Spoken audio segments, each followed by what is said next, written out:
teammates because we live in a community that knows what a team of teams is. Something that we heard from, started with one of our generals a little while back. Something that says that we have the same vision, the same mission, but there's a lot of different moving parts and pieces to that. And so today when we talk about what we have done, as Senator Brown did and Representative Ross is going to, and I do, this is just our piece of the bigger picture. And we do things in our lane, but we know that our lane intersect with your lane, and that we could not enjoy the experience, that the success that we do without everybody working. I don't want you to ever think that I'm doing this, because there is a lot that has gone into it to get us where we need to be, so I can do what I need to in my lane. This year I came into session with a couple of very important priorities. Last session, I helped create a program. It's called the Missouri Military Community Reinvestment Grant Program. We just started that last session. We actually got that through, which is unusual. Generally, it takes 2 to 3 years to get most bills through, particularly creating a whole new program. This program would be really important for Sustainable Ozarks, because they can get grants from the state of Missouri dollar for dollar to help with projects to sustain, protect, and grow our military bases and our defense industry in Missouri. So this year, it was my priority to get that money appropriated. I started before we even left last session, but I had a small hiccup along the way about November when our chairman of our budget committee was appointed the treasurer of our state. So I had to kind of start over with the who had been the assistant budget chair then, but he stepped right up. And fortunately, the chief of the staff that they had was the same, so he knew all about it. But again, we were able to get that in. It's hard to get an appropriation in, particularly when you're having a year like we are, where we're $400 million behind, $300 million behind. And I want to say how much I appreciate Senator Brown. He sits on the appropriations. It's great to have a senator that knows how important something is. Representative Ross sits on our House Budget Committee. I can't tell you how important it is to have someone that knows and understands what we're doing to be on those committees. And so we got that done, so I really appreciate that. I know, hopefully, I know without a doubt, there's some projects already being worked on. So when that comes to pass and the rules are made, that we can apply for it. The second thing that I came in to do, I was tasked with, was to do something with the Missouri Works program. Missouri Works program in the state is our economic development tax incentive program. And I did something that is really simple but extraordinarily important. And all that I did, I didn't increase the money in it, just using the program as it is with the cap where it's at, is just add to it as an employer the Department of Defense.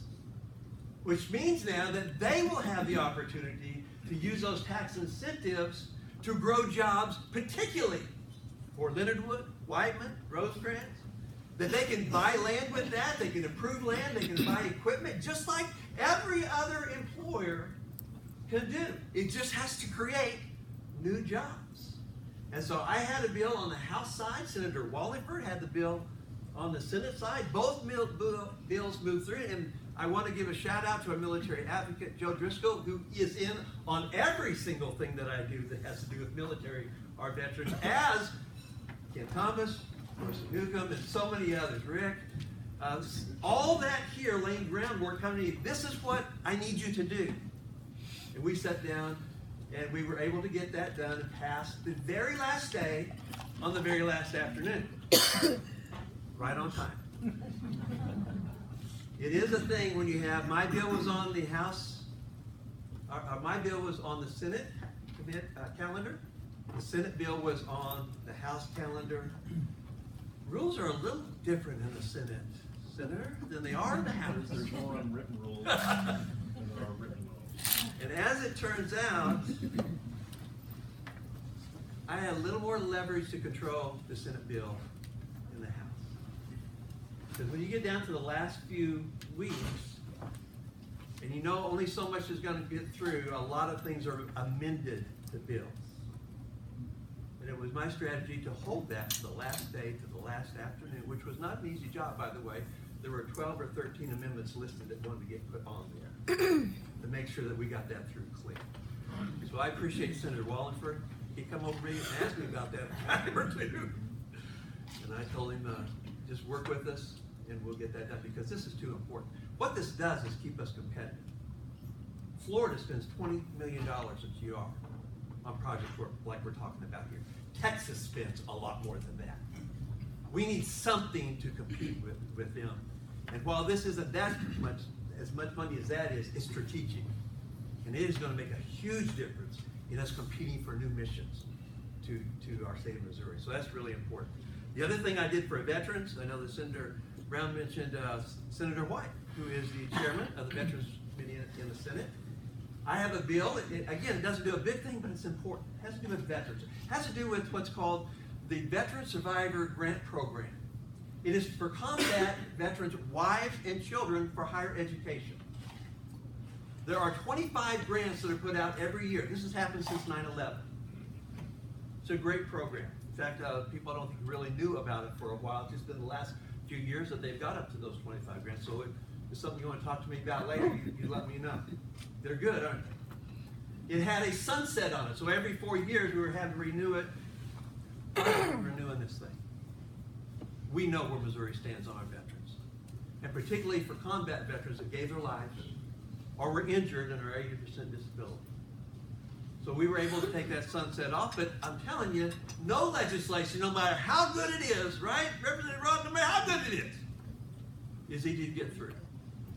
You look for opportunities, Senator White. I saw his bill come through. I was able to go to him. He allowed me to amend that. One of only 2 amendments that got put on his bill actually when we went back. Got it done the next to last day before session was over. Along with another bill I had co-sponsored for combat veterans for higher education that expanded those programs from Representative Basie, who I went to, he got his put on there as well. So we continue to take care of our veterans and their higher education to move on after they've served our country and to honor them. Randy's turned out, he seems pretty happy what we did this year. Debbie's happy. He's been working on me for about a year on the license office that we have. This is the deal. How long has it been since the fee was raised in the license office? 20 years. 20 years. Wages have not gone up in 20 years. Electric has not gone up in 20 years. No expenses have gone up in 20 years, right? On top of that, when Missouri did these license offices before, they would give you stuff. They would provide supplies for you or some services. They started taking those away. To the point that there were a lot of license offices that are going to go under if we didn't do something. Now just think of it for a minute, because I brought this up on the floor when I spoke in favor of it. Just imagine if we're running on fumes, correct? What if we had to go to Lebanon or to Rolla to do all of that business? It was important what we did, and I was on some very early meetings with that. I co-sponsored their bill. Our good state representative that helps us a lot of times, Sandy Crawford, who's a good friend, she's been there a little bit now, and Representative Jeff Knight from Lebanon. And again, nothing's ever easy, but they were able to get that. That is a huge win. Are there any Freedom of the Road Riders here? Freedom of the Road Riders? You know, they are really, really active. They come to the Capitol every year, sometimes multiple times a year. And before they ever come up for their annual ride up to the Capitol, they always find me. They always want me to speak to them. I don't know why. It is a lot of fun, I'm just saying. For years and years, they wanted to change the helmet law. It's actually passed through the House and the Senate several times and got vetoed by some previous governors that we had. Well, this got passed again. So we have high hopes for that, and they are just thrilled about that. So that's something that's been going on for quite a while. Then the other thing I'll just mention, we have also, because you know, are we the first county that had the veterans courts, veterans drug courts? If not, we were one of the first. Many of us have been down to those graduations. Unbelievable, the change in people's lives. And so I co-sponsored a bill with Representative Griffith to expand those drug courts. in Missouri. That's important. Another way that we take care of those that have served us, that have gone through and seen things that none of us ought to have ever had to see. They come back with issues. So I'm very proud of that. The last thing I want to do, because when Claudia had texted us yesterday, let's talk about something different from each other so we don't all say the same thing. So this is my different thing. It is so different, no one else in the House or the Senate has gone through this year. This is so different, I'm not sure any senator or representative have ever gone through this. So here you go. Some of you know that last fall, early fall, I went to Taiwan. I was nominated and then selected to go on a U.S. Midwest international trade mission. This little furniture guy from rural Missouri. I'm telling you, what an honor. And we went, and it wasn't sightseeing. We were either talking to government officials or on a bus to go see some more government officials. We do a lot of trade with Taiwan, if you don't know. We do a lot of soybean and agricultural trade. We do a lot of other trade. And so after coming back from that, I am a Taiwan supporter. Not just because of the trade that we do, but because they also share democracy, freedom, human rights in an area where there's not a lot of that over there. And they're beat up for it all the time. But when we started the session this year, they asked me to do a House resolution, which goes through basically the same steps as a bill. So it's not like you just bring it up and do it. Just to recognize our great trade relationship and the shared values that we have. We've done this several years before. Other reps went last year and the year before. They've done that. Now, I don't want to leave out that before I went, I got a letter from communist mainland China. It was strongly encouraging me not to go to Taiwan. I asked the other rep that went the year before. He said, yeah, I got mine. I framed it. I threw mine away. Why was I there? It didn't mean anything to me. I was going.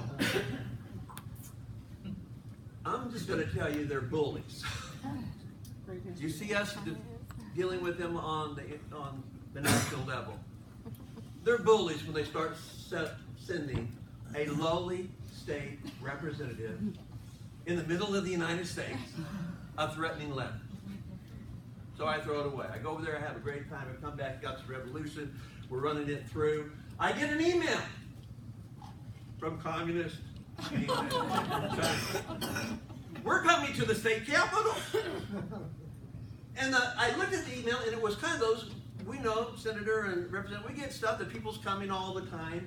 If it's not, and it's for the, I always think it's kind of for the whole group. They're coming, they're going to meet and greet and all that kind of stuff. And we are a little bit busy, and so we don't really respond to it.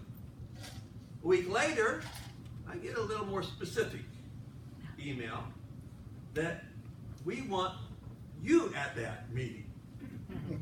Now, you all know me. I love to greet. I love to welcome people. Anybody come to Capitol, I get a chance. I talk to little kids in the hall. I have a great time greeting. Sure, I'll be a part of that. In my mind, I'm thinking we're going to the speaker's office. He's going to have a group of the leadership or whoever wants to come. We're going to have a little meet and greet. It'll be fun. About a week before they get there, I realize it's only me and the floor leader. And the floor leader is asking me, why do they want to meet with us? And so they come that day, and it's just me and the floor leader and one of the floor leader staff. And we sit down, and they go through their spiel. And when you're over there, many of you have been over there, you exchange cards and stuff. And I noticed this deputy consul keep looking at my card all the time. And they have brought their own resolutions. And they would like us to do their resolution. It happens to be the next to last day before bill filing deadline is over. And Rob Muscovo, who's our place, said, we can't do this. Well, there's a lot of reasons why we can't do this, but he says, we can't do it. We don't have time to do this. I said, well, maybe you can do it next year. Rob's going, sure. Because, come on. They want their communist, we're talking about communist China. So they get through with their little spiel. Rob tells them, we get up, and the deputy consul comes to me immediately and says, we don't want you doing that resolution for Taiwan. It goes about, gets everything that we stand for. And I'm just going, yep, okay. Rob says, let's go take our picture down the chamber. Let's start down the chamber. Their number 2 guy, because they're always in a row. Comes to me and starts explaining to me the one country policy, whatever they got, international stuff. I'm just shaking my head. Go down and get my picture taken. So being the greeter that I am and a nice guy, I said, well, what else you guys do down here while you're here? I'm thinking they've flown into St. Louis, Kansas City, someplace, and they're going to have meetings and do all that kind of stuff. Nope. We flew into Columbia. We just came here. We don't want you doing that resolution. They flew in from Chicago to see me. I just want you to know, your little furniture guy, little rural representative, has caused international. I don't think anybody else could have done this. Thank you.